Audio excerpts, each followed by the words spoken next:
Hello guys and welcome back to CS with Mr. G. In this lesson of Unit 2 Communication, we are looking at the term Ethernet and collisions. So the term Ethernet you've probably heard before as in an Ethernet cable. In the wired versus wireless lesson we looked at Ethernet cables, also known as twisted copper cables. But in this lesson we need to understand that Ethernet is much more than just a cable and that it's an actual protocol in terms of a set of rules that computers connected via Ethernet have to follow in order for successful communication. And part of that is how collisions are detected, and if collisions are detected, then how that protocol is going to rectify it to make sure data is transferred efficiently and successfully and obviously accurately. So this term CSMA-CD, which stands for Carrier Sense Multiple Access Collision Detection, which is a bit of a mouthful. CSMA-CD is what we'll call it for short, and this is the term used on how collisions are detected and what Ethernet does in order to solve problems we encounter when a collision occurs. So like I said, Ethernet cables, like you can see in the image here, or what you might have seen around your home or office or school, it's typically how wired LANs are connected together, and it's pretty much a standard that's been around for many years. Now again, what's important for an Ethernet protocol are these three terms here, and it's what a network that uses Ethernet would consist of. What we have is a node, which is any device connected on the LAN. So this could be a computer, a server, or a printer, or any of the devices that we looked at in the previous lesson. The connection medium,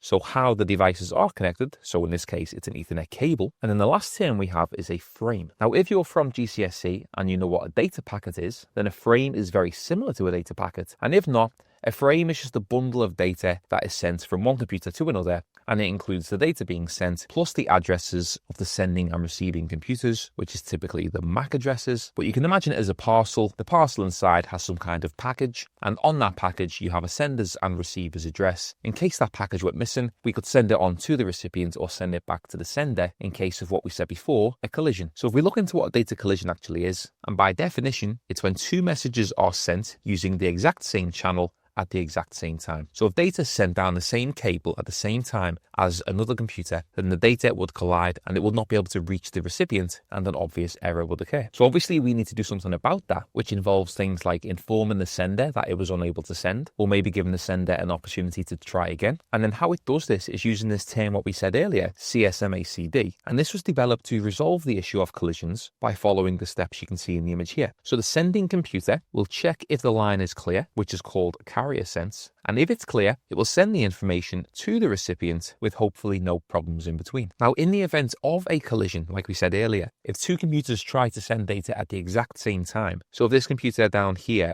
also tries to send data at the exact same time as this one, then the data could collide in this area here and is unable to reach the destination down here. So when this happens, obviously the sending computer needs to know about it, and the collision detection will make sure that the sending computer informs everybody else on the network that there's been a collision, and this is what we call a jam signal. And then what it will do is wait a random amount of time before it tries to send the data again. Now hopefully the random amount of time won't interfere with anybody else, and if not, the data is sent successfully, but otherwise it would keep trying at random times until the data was sent successfully. And this is all thanks to this CSMA-CD protocol, which are the rules in place to try and prevent the collision from happening. In this image here, we've got a full flowchart of how CSMA-CD works. And as you can see from the starting point from the sender A, the frame is assembled, so the data is bundled up. You can imagine the package being wrapped up in brown paper with the address being stuck on the side, and then we check if the line is idle. If it's not, we wait for a random amount of time, check again, and keep going in this loop until the line is idle and we can start to send the frame. We then set the counter to 1 just so we know how many times we've tried to send, because we don't want to try and send it forever. If no collision has been detected,